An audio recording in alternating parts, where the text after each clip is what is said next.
Assalamualaikum warahmatullahi wabarakatuh. Jadi untuk pertemuan kali ini akan dibahas mengenai program bantu dalam aplikasi statistika. Nah, jadi yang akan dicontohkan pada kali ini yaitu SPSS. Jadi karena SPSS ini merupakan salah satu program bantu yang paling umum dan paling banyak digunakan. Nah, jadi misalnya pada SPSS ini terdapat ada dua data, ada variabel X dan variabel Y. Nah, jadi dua variabel ini merupakan contoh. Jadi yang X ini atau X ini yaitu tahun dan Y ini merupakan untuk variabel jumlah penduduk. Nah, jadi misalnya kita dapatkan dua variabel ini, kita masukkan. Jadi penggunaannya itu tidak susah atau tidak berbeda jauh seperti Excel. Nah, jadi ada dua variabel ini, kemudian kita settingkan di bagian variabel view. Nah, jadi yang pertama ini kita berikan nama X, ini Y. Kemudian untuk labelnya, itu merupakan nama atau jenis datanya. Jadi misalnya yang pertama tadi tahun, kita tulis tahun. Yang kedua itu merupakan cara kita tulis saja jumlah penduduk.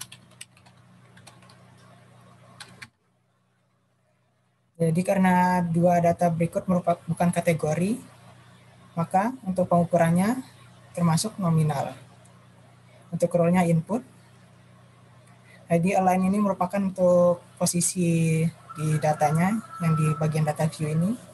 Kita tengahkan saja menggunakan center. Kemudian tampilan atasnya ini akan berubah. Jadi kita coba untuk melakukan analisis regresi menggunakan dua variabel berikut ini. Jadi tinggal diklik saja analyze. Nah, jadi pada fungsinya ini banyak sekali. Pada analisisnya bisa deskriptif, bisa korelasi, log linear, dan scale, non-parametric trace. Jadi untuk uji-uji statistik dapat juga langsung menggunakan SPSS ini. Jadi pada kali ini akan dicontohkan mengenai regresi linear. Tinggal dipilih saja regression, kemudian linear, kita klik. Nah, jadi akan muncul variabel ini, maksudnya Windows ini. Jadi misalnya dependent ini variabel terikatnya, kita masukkan tahun. Nah, kemudian Y ini untuk variabel bebasnya, kita masukkan ke independent. Kemudian kita setting, pertama kita cek bagian statistiknya dulu. Misalnya kita mau untuk confidence level intervalnya, ini bisa berubah. Jadi umumnya 90-95%, jadi karena sudah 95% tidak perlu diubah. Kemudian Debye-Watson ini jika nanti akan diuji Debye-Watson. Kemudian ini deskriptif, jika ingin dimunculkan deskriptifnya. Kemudian untuk perubahan R-square-nya. Jadi untuk dicentangnya ini bisa dipilih sesuai kebutuhan. Continue, kemudian kita klik plot. Kemudian kita coba untuk menggunakan atau menampilkan normal probability plotnya. Continue.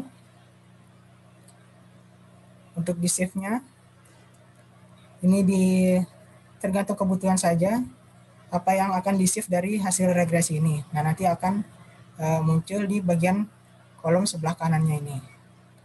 Karena tidak ada, maka dikosongkan. Dan untuk optionnya, nah jadi untuk optionnya ini nanti ada nilai konstan. Jadi di Excel ini, jadi SPSS ini dapat menggunakan nilai konstan atau dihilangkan nilai konstannya. Kemudian continue. Jadi pada kali ini akan menggunakan konstan. Untuk stylenya tetap dan untuk bootstrapnya tetap. Kemudian tinggal diklik OK saja. Nanti akan muncul Windows di mana akan dilakukan analisis. Nah, kemudian pada bagian bawah ini merupakan hasil dari analisisnya.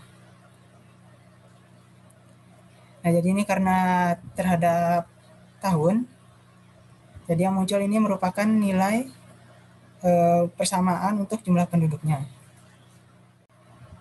Dapat dilihat pada bagian deskriptif statistik ini untuk rata-ratanya, rata-rata tahun. Jadi ini untuk rata-rata jumlah penduduk, N ini jumlah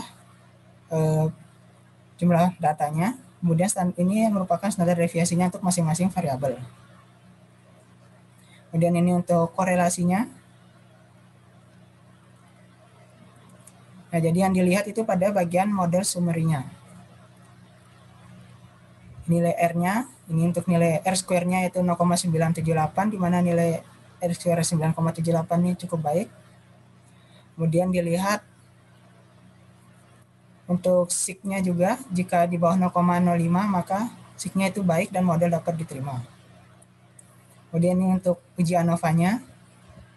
Nah, uji ANOVA ini dilihat pada bagian sig-nya ini. Nah, jika pada bagian sig-nya ini kurang dari 0,05 maka modelnya dapat diterima. Kemudian dilihat untuk koefisiennya. Nah, jadi pada koefisien ini maka dapat dibentuk modelnya. Jadi sehingga